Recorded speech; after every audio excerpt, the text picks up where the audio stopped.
At least now you're finally the center of the room. Someone send this to HR Bay, proof that dead weight floats. I hope everyone got a good look. He's been living off my income for 3 years. This is the least he could do. I hope this was worth it. Sign the papers by Friday. The moment. Sabrina shoved her husband's face into his mother's birthday cake. She wasn't just humiliating a man she'd grown to despise. She was performing for Nolan, for her friends, for every person in that room she wanted to impress. What she didn't calculate was Adrien's reaction. No rage, no argument.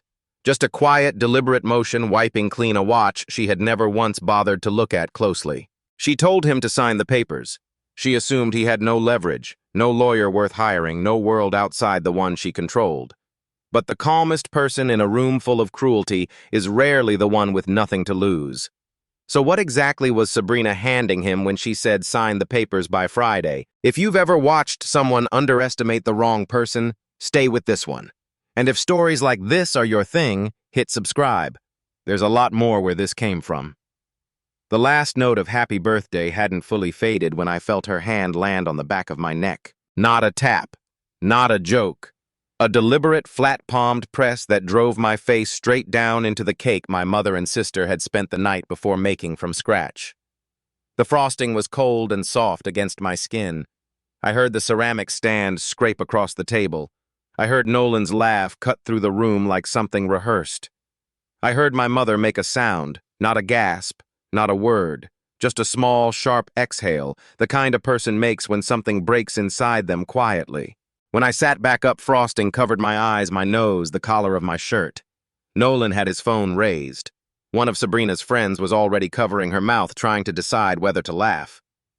Sabrina stood behind me with the exact expression of someone who had just done something she'd been planning to do for a long time. She leaned down close enough that only I could hear the first part, that this was where a failure like me belonged. Then she straightened up and said the second part loud enough for the whole room. At least now you're finally the center of the room. I didn't raise my voice. I didn't stand up fast. I reached for a cloth napkin, wiped my face clean, and then carefully wiped the watch on my left wrist, the old one with the scratched crystal and the worn leather strap, the one my father left me. When it was clean, I set the cloth down, looked at what was left of the cake and said, I hope this was worth it. Then I picked up my jacket and walked out. Behind me, Nolan was already talking about posting the video. By the time I reached the front door, I could hear him reading out the caption he was planning to use. My name is Adrien Cole. If you passed me on the street, you wouldn't look twice. I wear plain clothes, drive an older car, and I've never been the kind of man who announces himself when he walks into a room. The neighbors in our building assumed I did freelance repair work. Sabrina's friends called me her stay-at-home husband, the way people describe a piece of furniture that doesn't quite match the rest of the decor present, tolerable, easy to overlook. What none of them knew was that I had founded Northbridge Mobility Group 11 years earlier, at 26, from a rented room with second-hand equipment and a logistics software prototype I'd written myself. By the time Sabrina shoved my face into that cake, Northbridge held transportation networks, commercial real estate, and automotive finance operations across 17 states. My name had never appeared in a business profile. I had no public-facing social media. Nothing about me was searchable in under 5 minutes, and that was entirely by design. My father was an engineer who lost everything he had built to a business partner he trusted completely. The man didn't betray him out of hatred. He did it because he saw money, and money changed the way he looked at everything, including my father. My father died 3 years after the collapse, his heart worn through by the weight of it. What he left behind was a watch and one lesson I never forgot. Let people see who you actually are before they find out what you have. Because once they know what you have, they stop seeing you at all. I met Sabrina when she was still a floor-level sales associate at a mid-sized dealership, sharp-driven with the kind of hunger that reads like passion until you've known someone long enough to tell the difference. We dated for 2 years. I never told her about Northbridge. I was just Adrien, the man who fixed her refrigerator when it broke, who remembered her mother's birthday when she forgot who cooked dinner and didn't need the credit for it. She said she loved me. I believed her. When I discovered that Vale Crown Motors, her family's dealership group, was heading toward a liquidity crisis early in our marriage, I arranged for Northbridge to route capital through an intermediary trust. No names attached. Sabrina and her mother Helena assumed it came from a private investor their CFO had sourced. The company stabilized. Over the following years, as that capital continued flowing quietly through the same trust arrangement, Sabrina climbed to Director of Brand Development. She started appearing at industry events, collecting new friends, and slowly, almost imperceptibly, she began treating me like something she had to explain. At first, it was small. "You don't need to come tonight, it's all business people, you'd be bored." Then it became the way she introduced me. "This is my husband. He does freelance work with the particular inflection of someone managing a liability." Then came Nolan Pierce, the company's chief strategy officer, tall and polished and fluent in the language of rooms, like the one Sabrina now moved through. He started showing up at our house on weeknights, calling it work. The way his hand rested at the small of her back when they stood together was not how colleagues stand. I didn't confront her. Not because I didn't see it, but because confrontation doesn't stop people who have already decided. It only makes them hide more carefully. The party at my mother's house was supposed to be a quiet evening. Evelyn Cole lived in a small home on the east side of the city, a place I had quietly arranged for her through a property holding company, letting her believe the rent was favorable because I knew the landlord. She had her pride. I didn't want to take it from her. She and my sister Tessa had started baking the afternoon before. The recipe was my father's, a layered butter cake with pale yellow frosting and a faint trace of cinnamon in the filling. He had made it every year without exception. After he died, my mother kept making it once a year. Same recipe, same pan, like a thread she refused to let go of between the life she used to have and the one she was still living. Sabrina knew that story. I had told her myself. She arrived over an hour late with Nolan and 4 people I had never met, explaining that Nolan needed to discuss something urgent, and it was easier to stop by together. Nolan stood in my mother's living room in a jacket that cost more than her monthly grocery budget and made a comment about the size of the house that he delivered as a compliment, and everyone in the room understood was not. He referred to me twice as Sabrina's house husband and asked her loudly enough for everyone to hear how long it had taken her to realize she'd married the wrong kind of man. My sister Tessa put her hand on my arm. She was 23 and had already learned the specific silence of knowing when not to speak. We still sang the song. My mother lit the candles. I leaned down over the cake and closed my eyes, and for a moment I could almost smell my father's version of this same room, the warm butter, the cinnamon, the particular quiet of a birthday in a house where people actually wanted to be there. Then Sabrina's hand came down on the back of my neck and everything went into the frosting. When I finally walked out the front door, my mother was still standing at the table, both hands at her sides, looking at what was left of the cake she had stayed up to make. I didn't say goodbye. I couldn't find a version of goodbye that wouldn't make it worse for her. Nolan posted the video that night with the caption, "This is what happens when a man who lives off his wife still expects a birthday party." By morning, it was circulating in business circles. A board member at Northbridge saw it on a news feed, recognized the watch on my wrist, and called Rowan Beckett immediately. Sabrina came home close to midnight. I was in the kitchen with a cup of coffee I'd stopped drinking an hour earlier. She didn't apologize. She asked why I had left early and made her friends uncomfortable, then said she wanted me to call Nolan and apologize for making the comment section under his video turn negative. I waited until she was asleep, then opened my laptop. The first notification came from a bank I had never opened an account with.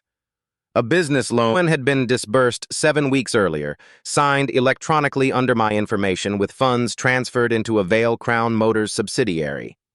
A portion of those funds had gone toward monthly payments on a luxury apartment registered to Nolan Pierce. I found 2 more loans with the same pattern, the same signature. None of them were mine. When I set the records in front of Sabrina the next morning, she looked at them and said I had probably signed without remembering because I had never really understood financial paperwork. The calm in her voice told me she had rehearsed this answer. She wasn't covering a mistake, she was managing a contingency she had built into a larger plan. If Vale Crown Motors went under, the debt would have a name on it. Mine. I called Rowan Beckett that afternoon. He listened without interrupting, then gave me a short, precise list.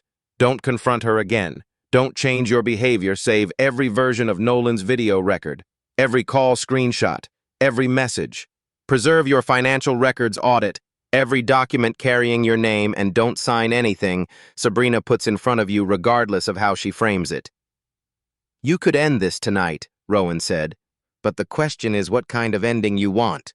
I looked at the watch on my wrist, the scratched crystal, the worn strap, the symbol on the back that Sabrina had never once thought to examine.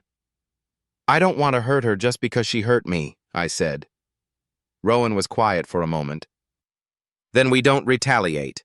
We let the truth hold her accountable. I chose silence, and I let Sabrina go on believing she still controlled how this story ended. 3 weeks after the birthday party, the video was still being shared. Nolan had edited it twice. The second version was slowed down at the exact moment my face hit the cake with a new caption that read, "When you stay in a lane that was never yours."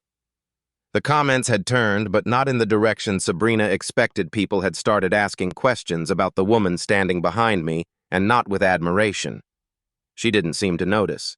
She was focused on the National Transportation Investment Conference, the largest event on Vale Crown Motors' calendar that year, and she had already decided she was attending with Nolan instead of me. She told me over breakfast the same way she communicated most things now, as a statement requiring no response. She said I didn't have the background to hold a conversation with the kind of investors and bank executives who would be in that room.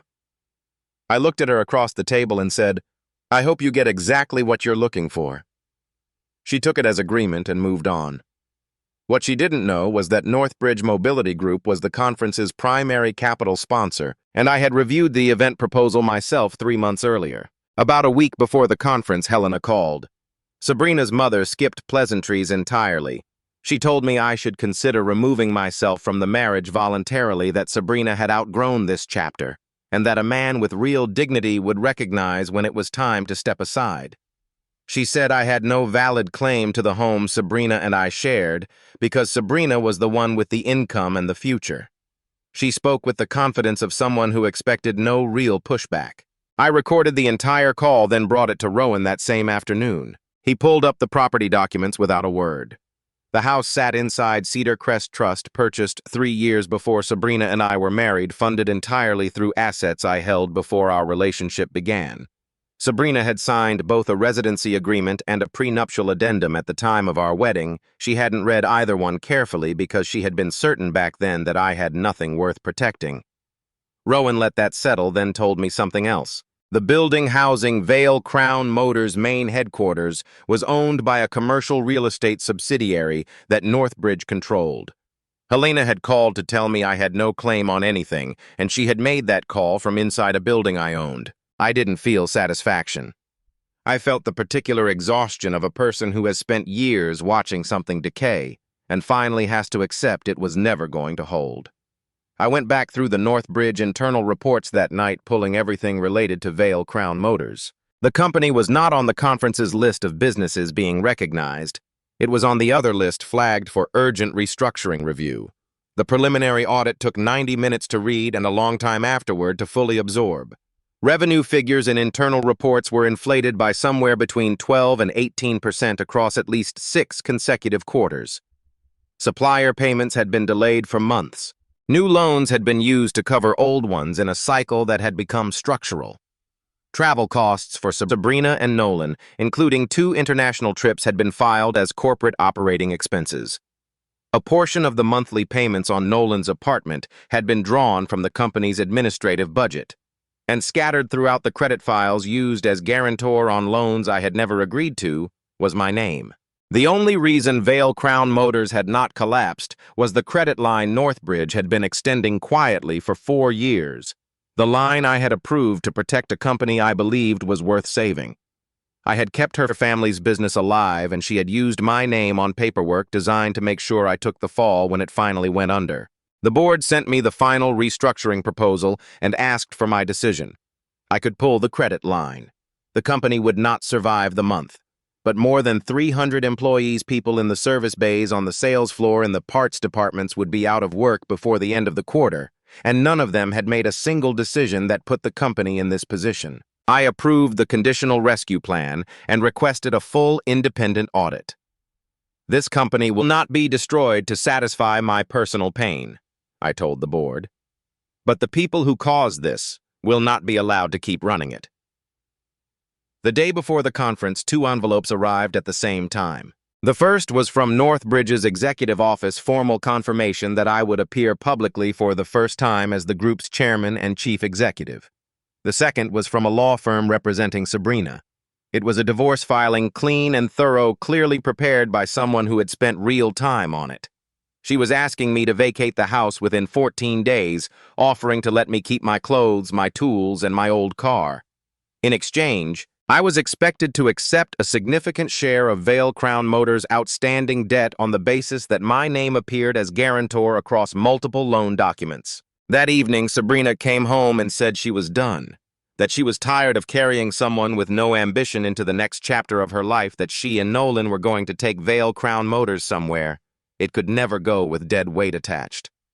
When I told her I wouldn't sign anything until my attorney had reviewed it, she laughed with something close to genuine disbelief and asked where I planned to find a lawyer good enough to go up against her family. I didn't answer. An hour later, a message came in from Nolan with a photo of himself and Sabrina outside the conference hotel in formal wear, the ruined birthday cake edited into the background. The message read, "She pushed you out of the cake. Tomorrow she pushes you out of her life." I saved it and added it to the file Rowan and I had been building for 3 weeks. The loan documents, the transaction records, Helena's recorded call, the divorce filing structured to transfer the debt, and now this. Rowan told me we had been ready for 2 weeks. I told him I wanted Sabrina to walk into that conference room with everything she had, all the confidence, all the certainty, all the contempt she'd been carrying since the birthday party. I wanted her to say out loud in front of witnesses that I had no money, no influence, and no connection to the world she moved through. And then I wanted the room to show her what she had actually been standing next to this entire time. Rowan told me to wear the black suit. Sabrina entered the conference hall the next morning with Nolan on her right and Helena just behind her. She moved through the room with the ease of someone who believed the space already belonged to her, introducing Nolan to bank executives as her future partner, and letting the implication that a certain chapter of her personal life was being cleanly closed settle without elaboration. At one point, Nolan retold the birthday cake story to a small group near the registration tables, calling me a man without the backbone to respond when his own wife humiliated him in public. Helena told anyone who would listen that Sabrina was finally going to operate without limitation. A few people laughed. A few others didn't. The opening ceremony began at 11. The host announced that Northbridge Mobility Group, as the conference's founding capital sponsor, would be unveiling a major new investment initiative, and that the group's founder, who had operated entirely outside the public eye since the company's inception, had agreed to appear in person for the first time. Sabrina applauded with everyone else. The side door opened, and I walked in wearing the black suit.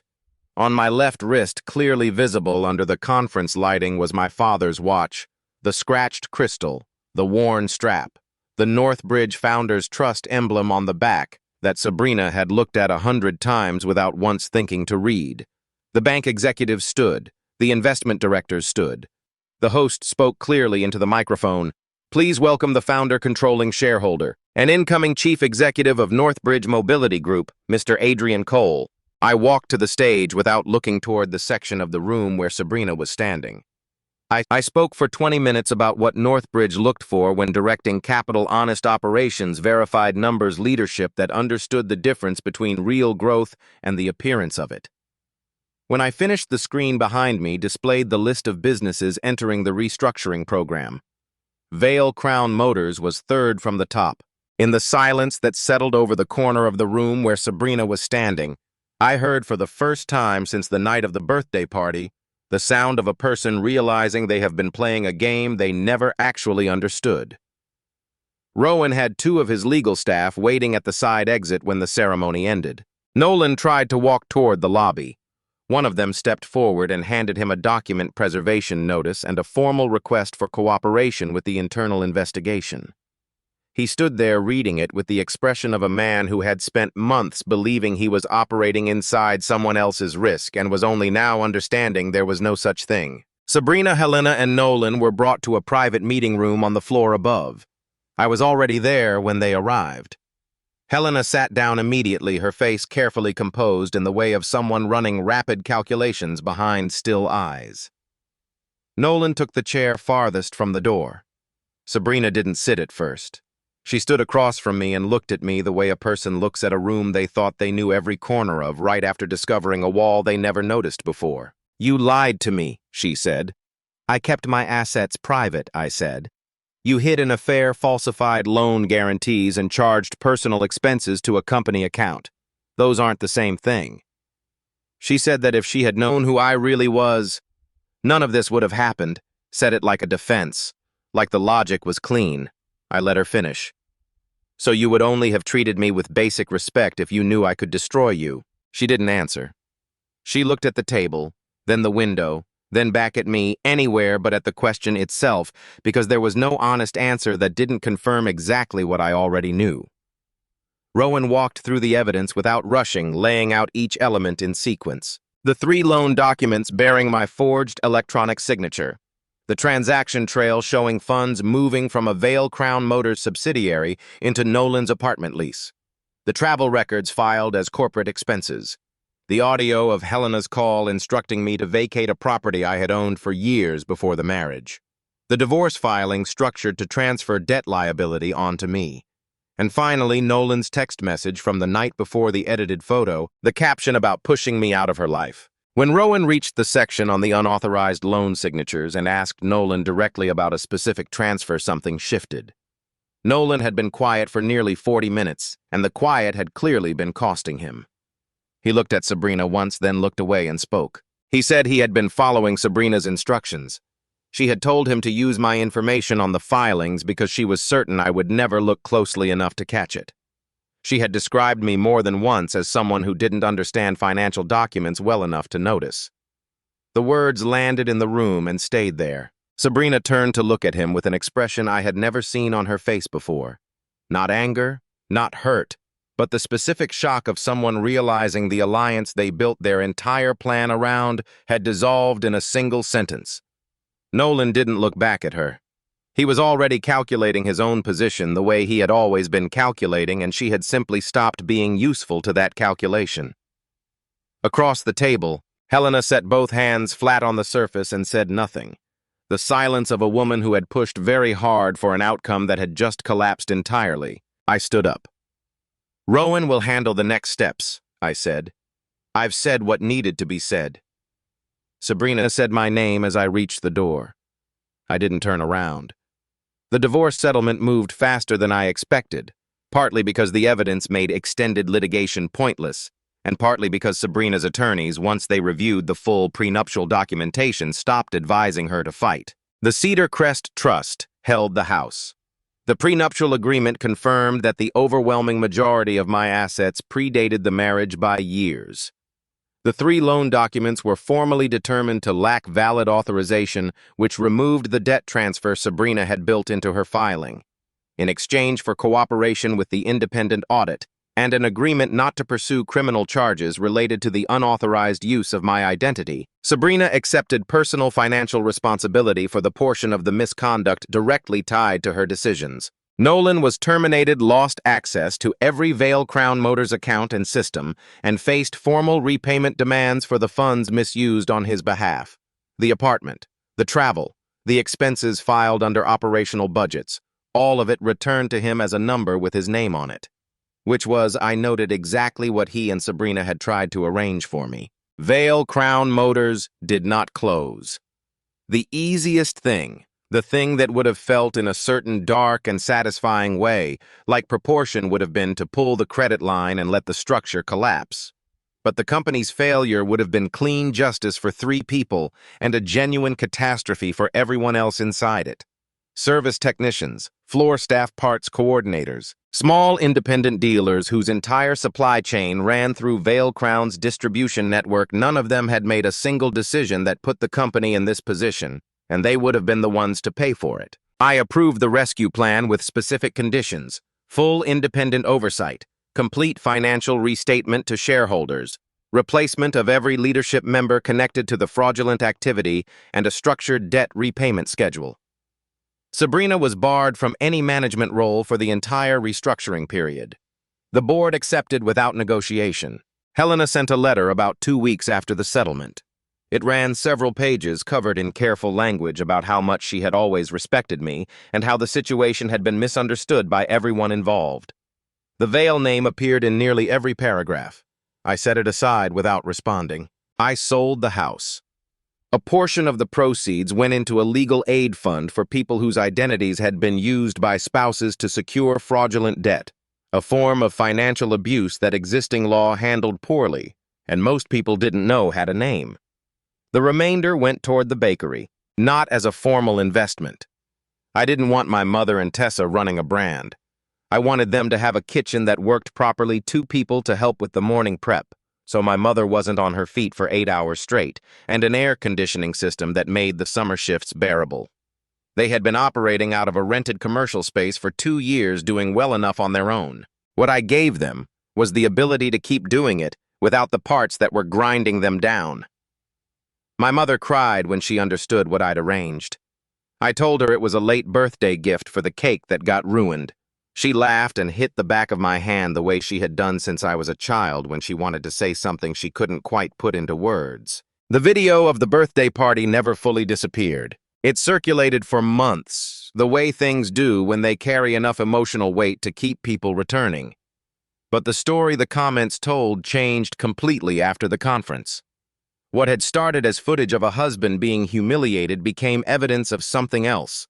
A woman who had deliberately degraded the person quietly keeping her company from going under, filmed by the man she was funding through company accounts posted to mock someone who had chosen not to respond. Nolan deleted his original caption after 2 weeks. By then, it had already been screenshotted too many times to matter. Sabrina's professional network contracted quickly. The investors who had sought her out at events stopped returning calls. The friends who had laughed in my mother's living room found reasons not to be available. She had built her social world on the assumption that her position at Vale Crown Motors was permanent, and that the people around her were there because of who she was. When the position changed, she found out what the people had actually been there for. A year after the birthday party, my mother and Tessa organized another one. They held it at the bakery after closing time with the display cases pushed back and a long table set up in the middle of the floor. The room smelled the way it always smelled, butter and vanilla, and the faint trace of cinnamon from whatever had come out of the oven last. There were no investors present, no cameras, no one who had come because of what my name was attached to now. Just Evelyn, Tessa. A few people I had known long enough to trust in a space like this one. My mother carried out the cake herself. Same recipe, same pale yellow frosting, same warmth of cinnamon in the filling. She set it down and stepped back, and everyone sang, and I stood in front of the candles and felt the memory move through me. The cold frosting, the sound my mother had made, the weight of that hand on the back of my neck before it settled into something quieter. Not gone. Just no longer the loudest thing in the room. My mother put her hand on my shoulder and said, "This time no one takes this from you." I leaned forward and blew out the candles. Tessa cut the first slice and handed it to me, the middle piece, the one with the most filling, because she had known since we were children that it was the part I always wanted. I ate it without thinking about frosting on my face or cameras or what any of it looked like to anyone watching. The watch was on my wrist, as it always was, but standing in that warm room with my mother beside me and my sister refilling everyone's coffee. It didn't feel like a symbol of power or a secret or a weapon I had chosen not to use. It felt like what it had always been, something a good man had left behind for his son in the hope that the son would understand what it actually meant to carry it. You don't need to destroy the person who hurt you to live fully after they're gone. You only need to make sure the truth is seen. Months later, Sabrina learned that Vale Crown Motors had stabilized under its new leadership. She learned that I had never spoken to a journalist about the video, never confirmed the details already circulating, never used my position to add to the public narrative in any direction. She had expected retaliation in the language she understood: exposure, humiliation, a public accounting delivered at scale. What she got instead was my complete silence on the subject of her. People who knew her said that silence bothered her more than anything else I could have done. She had not lost Adrien Cole when she found out he was wealthy. She had lost him in the moment she placed her hand on the back of his neck at his mother's table and pushed his face into a cake made with his father's recipe because she wanted a few seconds of laughter from people who were never going to be loyal to her anyway. That was the decision she would have to live with. Not the settlement, not the restructuring, not the friends who stopped calling. The decision itself, the moment before her hand moved when she could have chosen differently, and didn't. Nothing I did created that weight. She built it herself one choice at a time, and it was always going to be hers to carry. If this story stayed with you, it would mean a lot if you subscribed. Every story on this channel is about people who chose patience over revenge and truth over noise. We'll have another one ready for you soon.